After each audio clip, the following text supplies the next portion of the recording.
Hello, and welcome to another drunk review. Get your beer, we have to cheers. Oh, yeah. Tonight, Mike is drinking Heineken, I'm drinking white sangria, and I also took a shot of Malibu. Hold on, everyone. In the infamous words of Johnny Cage, this is not good. I'm fine. I can deal with this. We just watched one of the greatest movies of all time, Mortal Kombat! Mortal Kombat! I think that sums up my feelings with what Johnny Cage said about this movie. And let's start at the beginning.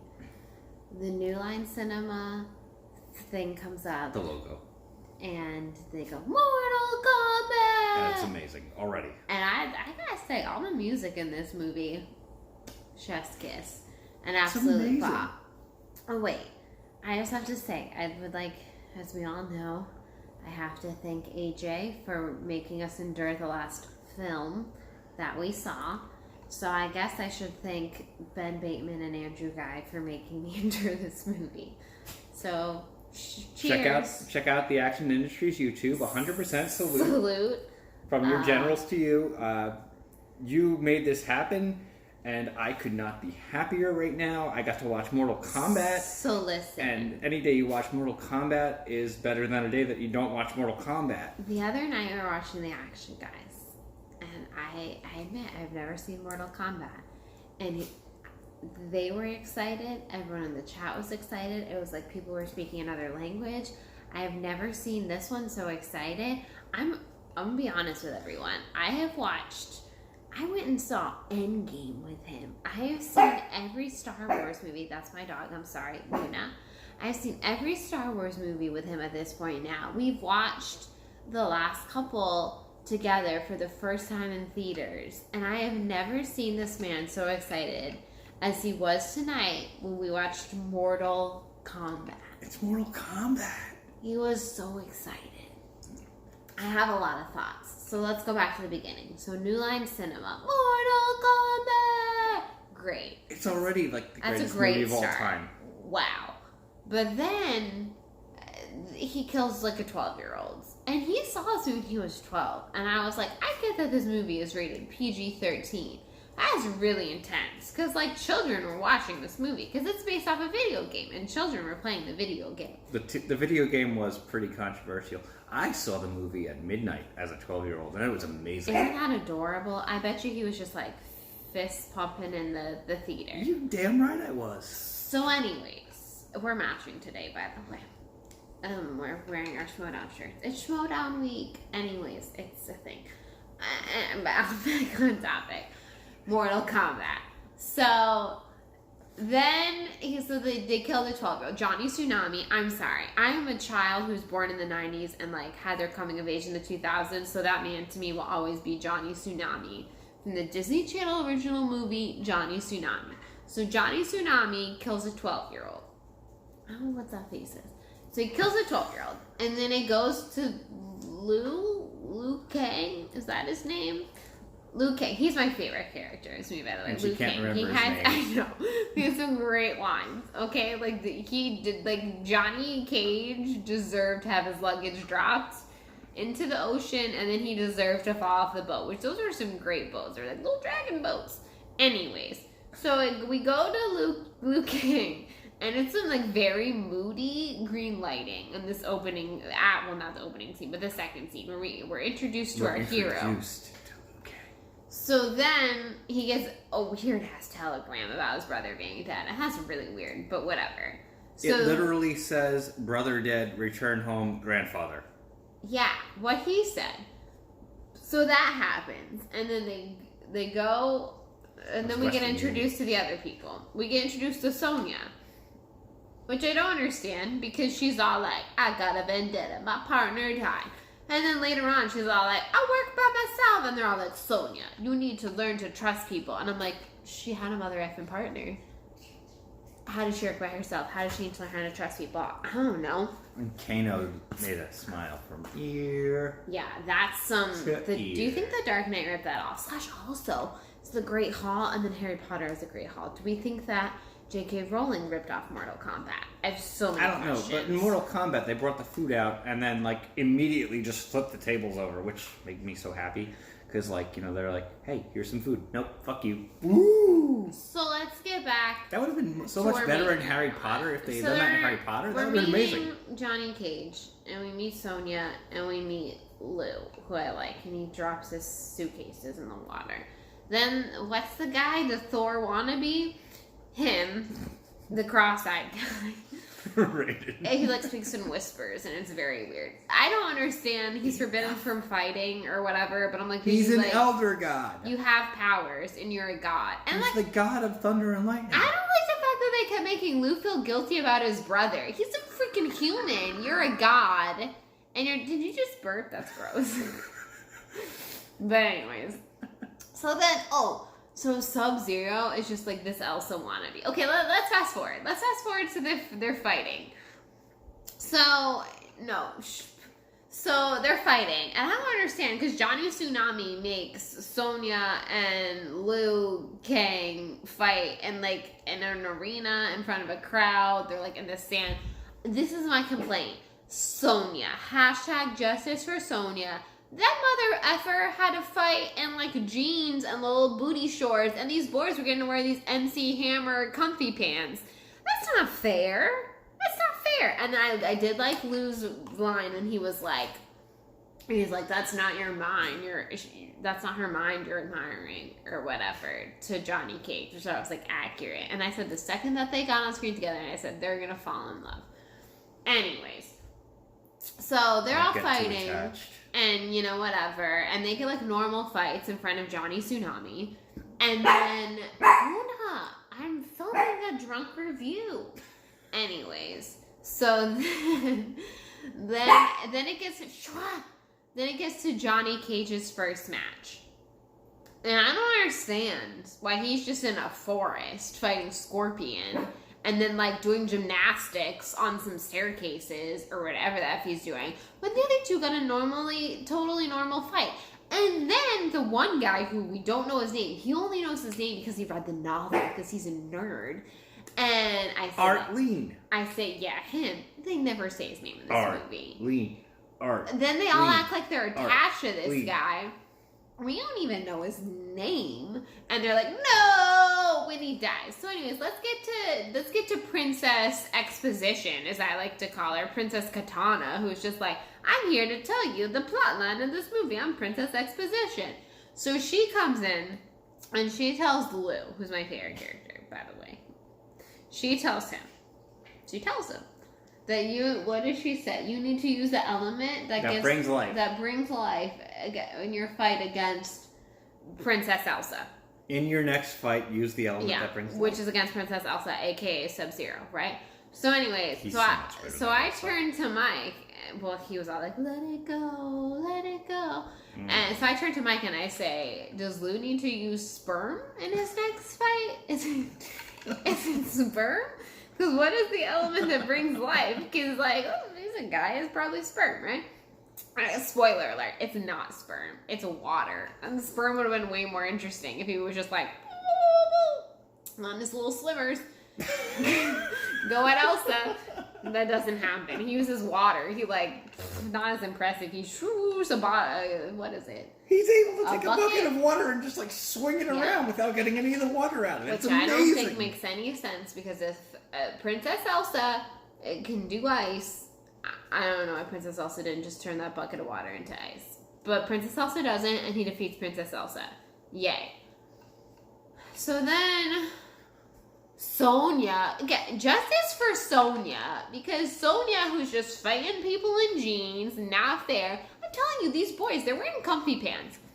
So she gets captured, which is, again, it's just some bullshit. That's some She gets challenged. That's some 1995 bullshit. She gets like this like makeover, very dramatic zoom into basically her wearing a dress and like her hair's down now. Some bullshit.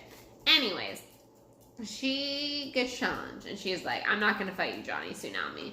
Oh, by the way, I looked up who Johnny Cage is, because I said, this guy looks familiar. And it turns out that he's Styles' dad in Teen Wolf. So he's Sheriff Stilinski in Teen Wolf. And that's why I know him. So that's why he looks familiar. Anyways, that's not the point. So he goes up to be on the MTV show Teen Wolf, which is a great show. Okay, like, judge me if you want. It's a great show. It went down, but it started great. Anyways, so that's what Johnny Cage has done. Oh, wait. He challenged Goro. Wait a minute. Before we get to Goro, so Johnny Cage in his fight, the bomb and then the photo, I don't know. Scorpion just explodes like a bomb. I know that they talked about this the other night, cinematic history. But that was the weirdest. Why does he have a photo of him? So let's get to Johnny Cage's. It's a friendship. Let's get to Johnny Cage's fight with Goro. And I would like to call Goro Jen Sturger. Because Jen Sturger's like, I ain't having none of this shit, Johnny Cage. Sunglasses does not equal a character. And Goro pushed Johnny Cage right in his face. He's like, no sunglasses. $500 sunglasses. But sunglasses do not equal a character, Johnny Cage. And I hope that you learned your lesson. Anyways. Who won that fight? Who won that fight? Johnny Cage. Great callback to the opening scene. Loved that. Can you just also point out, let's point something out for just a minute. This movie came out in 1995. Mm-hmm. I would like to point out that Jurassic Park came out in 1993. Okay, let's just compare the special effects from Jurassic Park. I can't wait to show her the sequel. To Mortal Kombat. Have you seen Reptile? Yes, it was amazing. Have you seen Jurassic Park? Mm-hmm. I got a lot of questions. What is this movie? I need to get another beer. He has to get a beer. This is mostly my review anyways, because he's seen this right. I was so distracted, everyone, because he was like fist pumping and quoting the movie, and I took notes. I took notes because there's a lot going on. So anyway, Sonya gets a makeover. Hashtag justice for Sonya. And then Liu Kang, who's Kang, whatever his name is. Liu Kang. He's my favorite character. I don't know his name. He comes and he challenges. Well, first Johnny Tsunami tries to challenge freaking Sunglasses McGee over here, but no, Goro, he challenged Sonya first. Yeah, well, first he challenges Sonya and gives her a makeover, and then he tries to challenge Johnny Cage, who's all like, I wear sunglasses, I'm ready for the big leagues, and you're not. You're not. Get a character. Anyways. But Goro / Jen Sturger put him in his place. It's fine. It's fine. And then, so then my guy, Lou, he comes in, and he has to challenge Johnny Tsunami. I'm not going to learn his name in this movie. I'm sorry. Deal with it. Johnny Tsunami. And there's some good moments there. Some good brother moments. I'm always a sucker for those. Because he like shapeshifts and stuff. But then, Lou, I like you. But then you're all like acting like your mother effing Anakin Skywalker up in this bitch. Because you're like, I'm the chosen one. Bitch, there's only one chosen one, and his name is Anakin Skywalker. This movie came out 4 years before Phantom Menace. I don't care. Anakin Skywalker is the only chosen one. So he's all like, I'm the chosen one, and he fights Johnny Tsunami, and it's great. Like, it's a great fight. I was rooting for him. And then he wins, and then, oh God, let's talk about it. This soundtrack is great. It's great. It's amazing. It's filled with so many bops. It is. And so then they end. And you can like hear the soundtrack without even hearing it. Like, you see the visual of it and you hear the music. And so it's amazing. They walk out to the flags, and the chosen one, who's not Anakin Skywalker, wins. And he like... I also really appreciate that they decided to fight over the Mortal Kombat symbol. That was nice. I appreciated that of them. So they fight over that. He kills Johnny Tsunami, and then they win, and they walk out, and all's well. And then the Emperor comes again. Do you think you're Anakin Skywalker? The freaking Emperor comes. What? And it's like a cliffhanger. And so I turned to him and I said, I bet you 12-year-old you was so excited about this when you left the theaters. Damn straight I was. And he was. I've heard from everyone, including him, that Annihilation is really bad. I do feel like I need to watch it now because I watched this one. Again, this is not good. I'm fine. I can deal with this. That's how I feel about Mortal Kombat is one of the greatest movies. It's a cinematic achievement that I don't think will ever be achieved again because they made one of the greatest. What's the guy that they were all upset who died? What was his name? Artleen. Yeah, I don't know why you know that. I don't know why he knows that. I read the book. That's right. I read the book. There's so much. I don't understand. I asked him, I said, if this is once in a generation and they've won 9, and just because my boy Lou won this one, does that mean that the outer world just has to win one more? And age is but a number, Lou. You go get Princess Exposition, okay? Shao Kahn has loopholes, and we learned that. You get her. You know, I think they'd be a cute couple. I think Sonya deserves better. I think she needs to be able to fight in some comfy clothes. Now, what would happen, though? Like, what would your thought be if... She had a partner. I don't know why they were all... Like, her big character arc was she needed to learn to trust and work as a team. Now, what would you think, though, like, if in the next installment of this, Johnny Cage got killed 3 minutes into the movie? I'm going to assume he does. Because the way you're talking makes me think he does. I wouldn't even be mad. I barely liked him. He was fine. He was great. I'm sorry if anyone likes Johnny Cage. He was perfectly fine, but he wasn't my favorite character. Spoiler alert for anyone who hasn't watched the sequel. Her partner Jax, well, they all get recast except for Liu Kang and Kitana. But Jax is American Gladiator Saber. And he got a film role, and it's amazing. Dr. Cox was on American Gladiator. You made me watch it. He was. It was amazing. I'm sorry, this is so long and so off topic, but Mortal Kombat. I watched Mortal Kombat. I now understand when people say things like Sub-Zero, Princess Elsa, and Scorpion, and just I again would like to point out that this movie came out. I can't do math. 2 years. 2 years after Jurassic Park. Have you seen Jurassic Park? Have you seen this movie? Explain me a thing. Wait till you see Annihilation. Just wait till you see Annihilation. Everything. It's just so... Annihilation came out 2 years later, and it's even more astounding. I'd like to say that Liu Kang, I'm going to learn his name. I'm going to learn his name. He's my favorite character in this movie. It was great. Johnny Cage, he was alright. # justice for Sonya. Give her some comfy pants to fight in. It's one of the greatest movies of all time. Those are $500 pairs of sunglasses.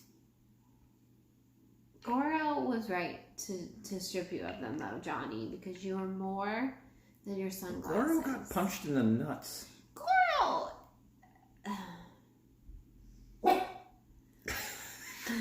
No, I lost my train of thought. Anyways, I'm gonna drink some sangria. So, we are very much looking forward to watching Mortal Kombat Annihilation, hopefully with some fine folk. And, they say Mortal Kombat so much in this movie. Mortal Kombat! Mortal Kombat! It's like, if a drinking game was played on it, how many times they said Mortal Kombat. I like that just like the first 20 minutes is exposition, and then,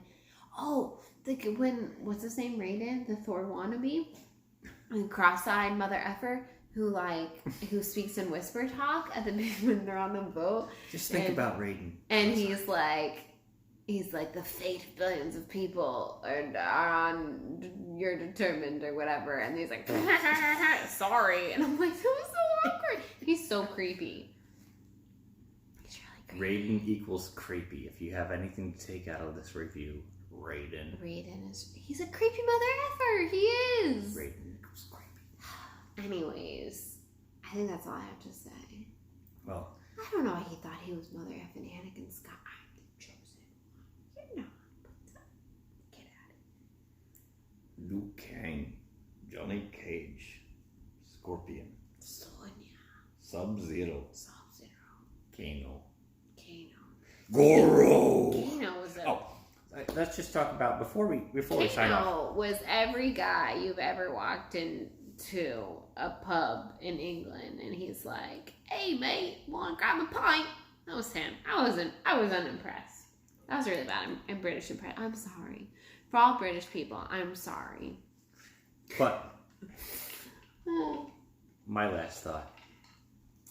Goro had these two fans in this movie that had no other purpose other than to cheer for Goro, and those guys are my heroes. If they ever reboot Mortal Kombat, I will petition to play that role just to Goro. I'd like to apologize that this is now 20 minutes. We've never done one this long, but I just had a lot of thoughts and a lot of sangria. Cheers to Mortal Kombat! We'll be back with Annihilation at some point.